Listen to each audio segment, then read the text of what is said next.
Skal jeg tage den der også? Eller er det?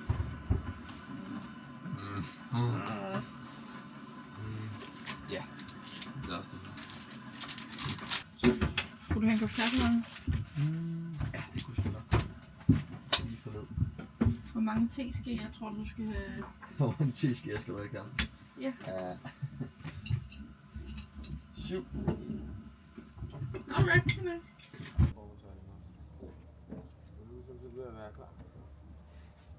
Almost ready. Almost ready. Har vi lige landstrøm på toilet? Ja, jeg har lagt den op på dækket og...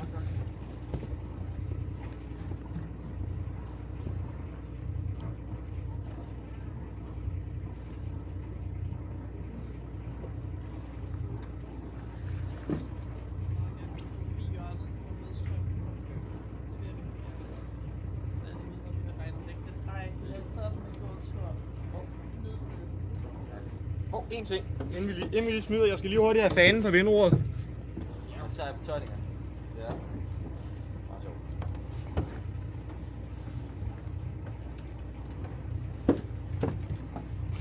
Så er det sgu let.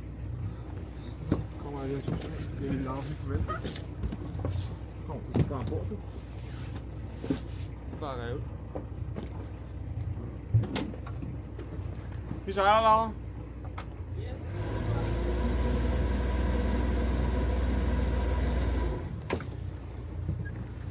Vi ses, Laura. Vi ses, Laura. Tak. Det er fandme dejligt stille, ikke? At det er gode... Det er meget god start, ikke? Gode forhold. Det er det. Det er fandme også mærkeligt ikke at have Laura med.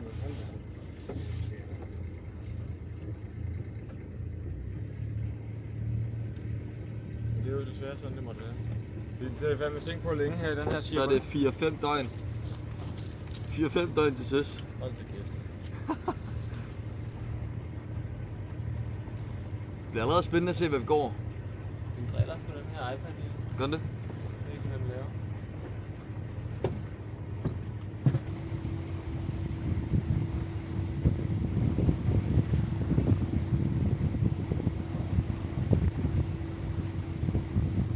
Det er sjovt, man troede, altså jeg troede, det var mange flere, der skulle afsted. Det troede jeg også. Det var også et fiskebåd. Det var det, der skulle afsted. Det var også en fiskebåd, ja. Men det giver da ikke mening. Så er det spørgsmål om, enten at vi regner rigtig forkert, går ud i modstrøm, eller også så... Jeg er også sikker på den, der skal. Men ja, det giver ikke nogen mening. Nej. Jeg ved sgu ikke, om mange af dem, der var derinde, om de skulle overvinde, det kan godt være. At de bare besluttede sig for os. De opgav det. Det ser jo heller ikke godt ud. Nej. Og det vi skal ud i, det er jo også... Jeg ved ikke, hvor mange der har sagt, at vi tager den non-stop til Cuxhaven. Det var nok, der var vi nok de eneste. Der var vi nok de eneste. Det var nok de eneste. The English Channel.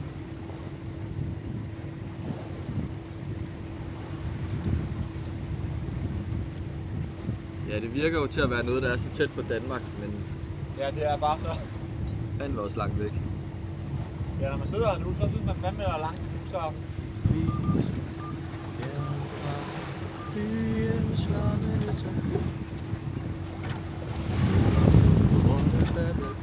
Er du sindssygt, der er gang i det hernede? Ja, det kommer, der kommer lige en bølge en gang imellem, ikke? Så siger jeg det lige. Kamchatka. Rolling down. Jeg ved om den skal ind i havnen derinde. Ja. Der står bøjen ude, den anden kompasbøje. Ja. Den der lige blinker. Så skal man lige... Jo, den er pis, man. Det koster ikke en skid. Det er pis fedt. Vi hentede den hjem fra Hongkong. Det var lige Hongkongs bus.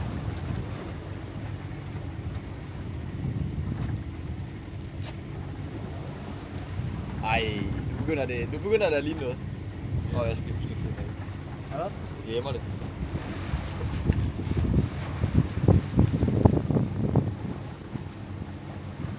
Det er om 2 dage og 15 timer. Ja. Fuck, det ville være fedt. Det gør det ikke. Det ville være fedt, man kunne holde det.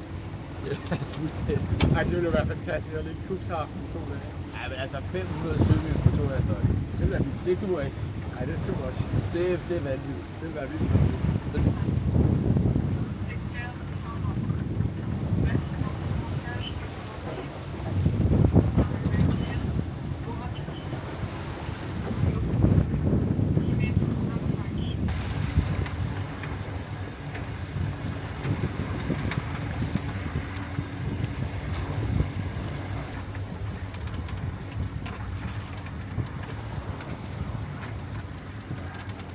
Men der er ikke så meget trafik herude.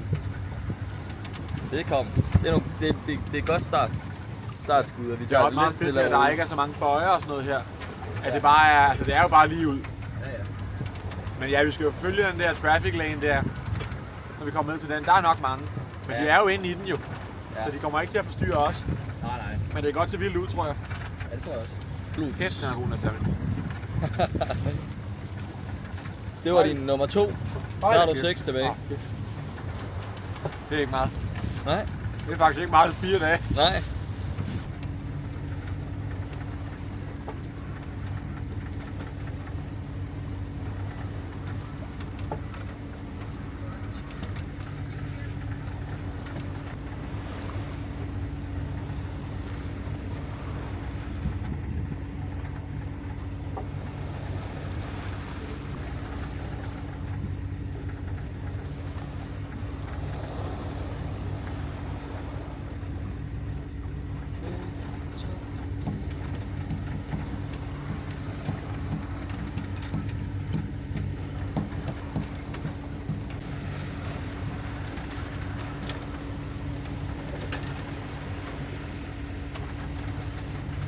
Jeg begynder at frygte, at vi ikke er nok med. Gør du det? Ja. Jeg er stoppet med at frygte lige. Okay. Har du også haft tanke? Altså lige da man havde spist de der 2 sandwich, Nej, vi har også haft tanke. og så var man sådan, okay shit, de røg ned hurtigt. Vi har jo også Og så havregryn spiste man og... en pastasalat, og så... Vi skal også de der knavebaguette, skal vi også huske. Ja. Det har man også. Det er natmad. Det er morgenmad. Ja, det kunne godt være natmad. Og så har vi alle snacks. Det begynder altså... Ja, jeg synes, vi har... Virker til, at vi var ret gode til at prep. Men ja, det er også bare fordi, du glæder sig til at spise en sandwich. Det er det. Det er noget lort. Og Det vil ikke smage så godt. Der er ikke en skid at lave. Så må du så spise. Du må ikke at lave noget spise. Nej. Nå, så går det jo galt. Shit. Kør den anden vej endnu mere. Det er noget overskæg. Fuck det. Nej.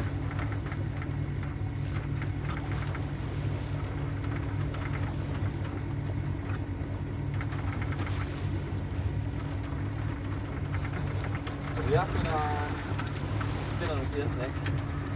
Hvor er det overhovedet, vi har? Det ved jeg ikke. Det er jeg ikke. Du sagde, Jeg ved det. Jeg ved det.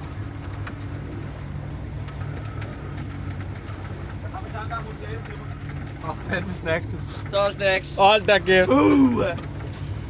Vi har cirka 10 poser mere af dem her. Det er lækkert. Han lader min sneakers, og den ligger hernede.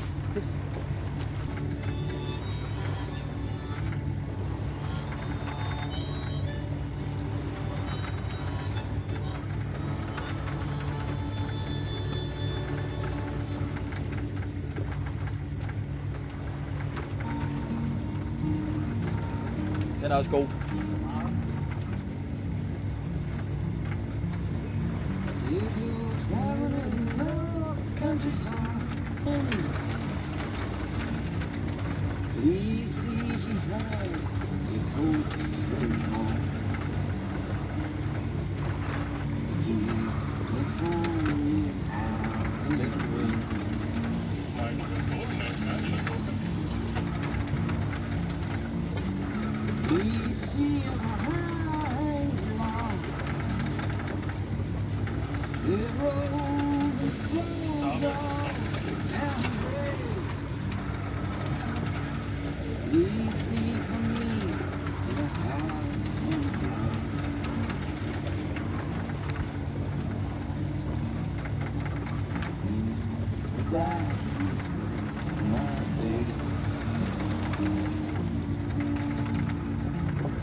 den ikke bort, det der hollandske sejl, den der sådan hollandske sejl, du var lige der.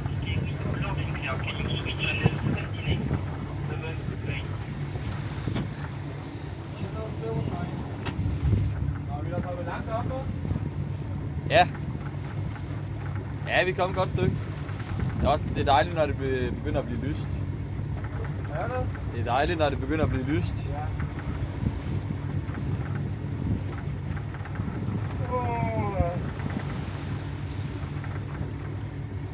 Ej, det var sgu lige... Der begyndte jeg godt nok lige at tænke, shit. Det var godt, at du ved, Klub. Ja, det tror jeg også. Ellers er den taget. Det tror jeg sgu også. Jeg tror, at den test på os. Klub er klar. Shit. Nej, det er lidt kort. Nej, de skulle bortes af French Navy. Warship. Warship. Shit. Var det godt, det ikke var det, vi sagde? This is Captain Nisse. If you know you French motherfuckers don't shut the fuck up on Channel 16, we'll send our torpedoes. Sorry, this is a French warship. Please slow down your ship. We're going to board you. Oh shit. So what? Oh shit. Og vandet det er helt brunt. Man kan godt fornemme, at vi er ved at være tæt på Møgstrædet.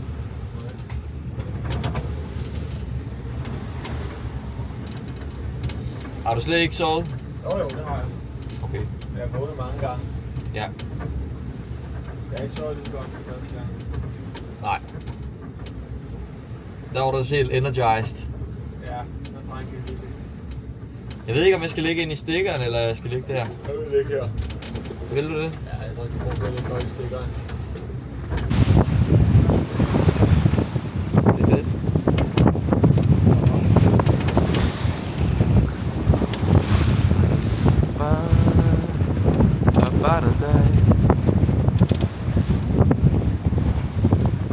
Hvad? Nej. Der skal stå en streg.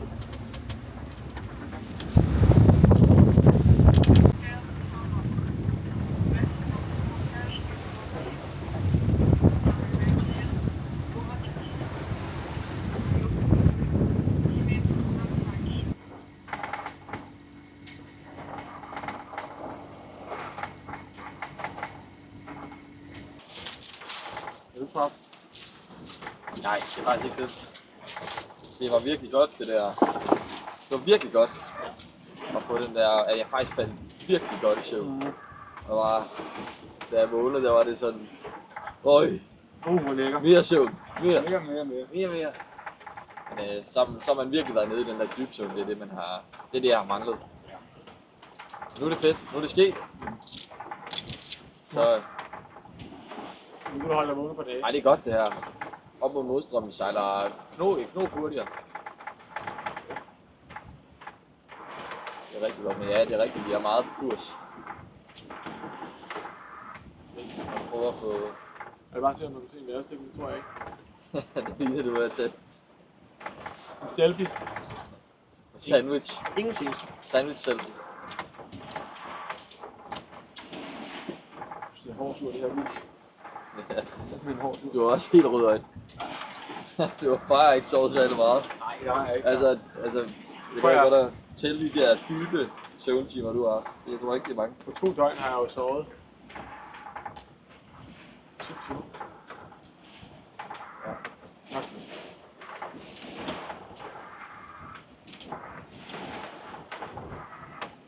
Så sidder vi her. Lidt nogle chefs.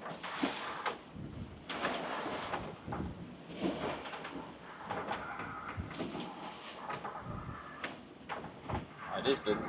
Mange er det deroppe. 100. Øj, det er tæt på, at vi kan råbe hurra fra 200 sømænd. Det kan vi jo nok allerede.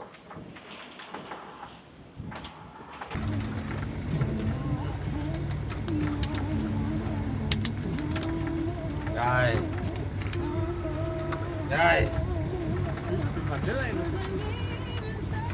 Ja, nu gør den. Se, nu kigger den nedad. Hver gang man kigger på den, så kigger den lyst. Den er sådan lidt creepy. Ja. Den står lige med sådan en gadehjørne. Nej. Nej. sovet? Nej, jeg har ikke sovet. Det er meget kort, fordi der er ikke 20 minutter. Okay.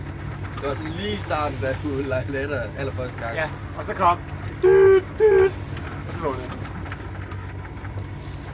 Fedt. Men det er okay. Ja. Er det en sneaker eller ikke? Jeg skal give en Twix. Okay. Okay, Så skal jeg også i seng. Okay. Okay. Hold da kæft, der er meget nu. Altså, vi skulle have taget et billede før, altså, Ja, det skulle vi. hvor vi har lagt alt snacks. Det er pisse sjovt. Ja, fordi så når vi kommer 16 frem, sandwich og så når vi kommer frem, så skulle der ligge, så ligger der én Twix. Vi kan slet ikke røre ved den.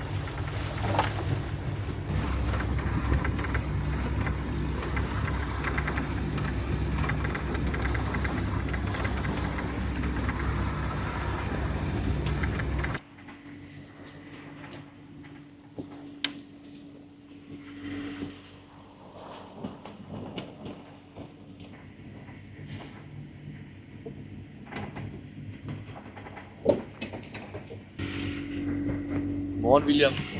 Så er vi ude for Elbmundingen. Så for sæt. Vores alarm. Så når det kommer Miles. 22. Men goddamn in.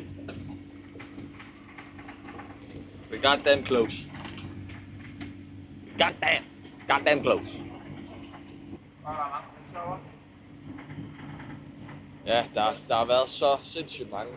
Og de cirkler bare rundt. Sygt nok, at vi er nået så langt her nu. Ja, det er sindssygt. Ja, nu har vi nok sejlet de der 500 sømil.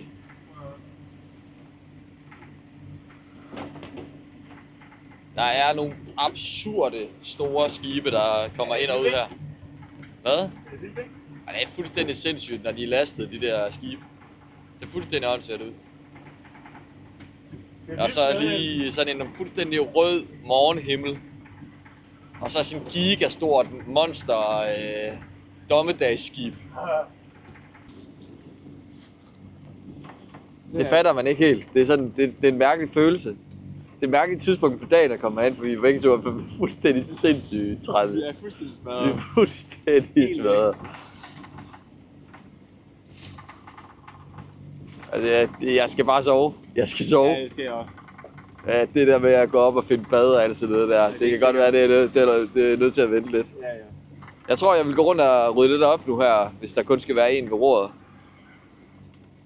Så er der lige, du ved, så er lidt mere præsentabelt at rydde op i cockpittet og måske, ja.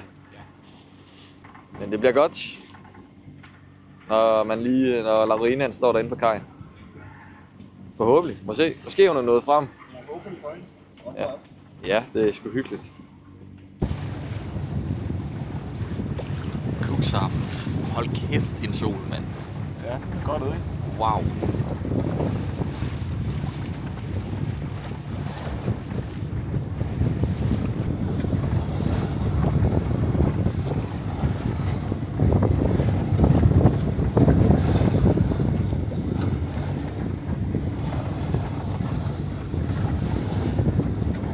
Hvis det havde været, Atlanterhavet, så havde man tænkt,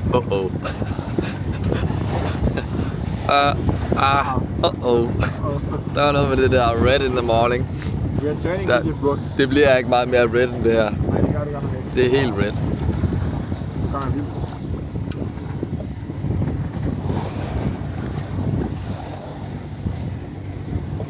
Det var virkelig en flot solnedgang i går. Ja, det var også virkelig flot. Nu får vi den så bare, nu kommer den over på den anden Det har side. været koldt nat.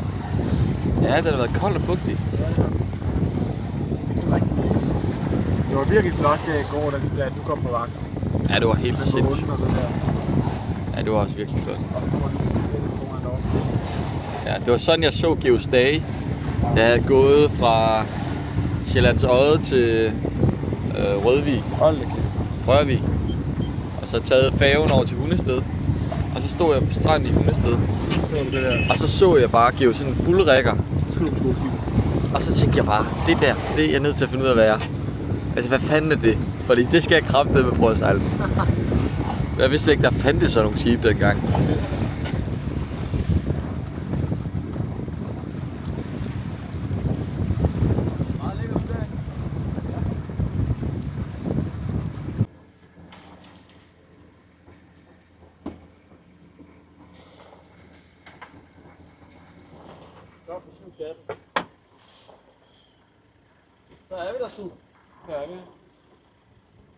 Hold da kæft.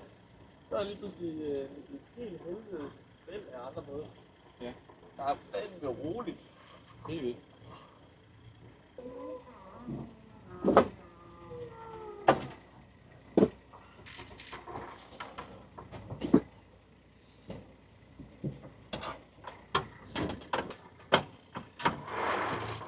Laura står derinde et sted. Det ved jeg ikke lige.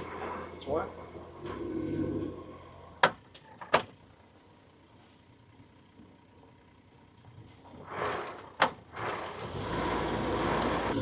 Jeg tror, det er hende, der kommer der.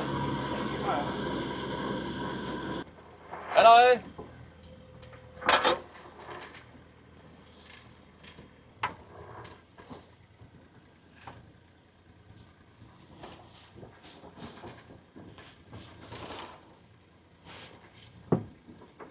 Så jeg sgu, Markus. Hold da kæft, mand.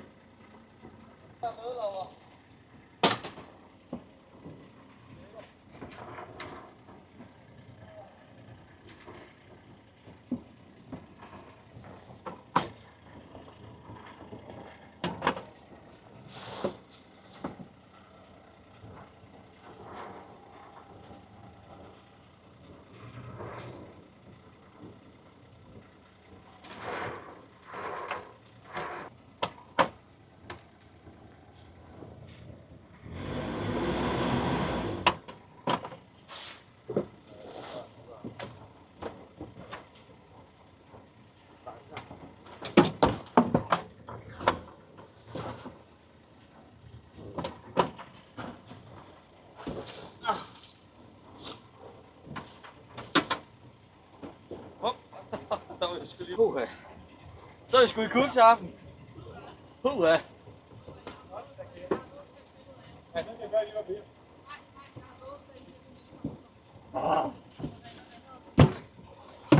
Det ligner noget af løgn. Op med dig, William. William, han skal på toilettet så hurtigt som muligt. Han er ude i en, han er ude i en shitter, ham der. Vi står her. Nej, hvor er I god. Ej, så der giver det godt. Så var det helt. Godt klaret. Godt klaret. Det gjorde det. Godt klaret.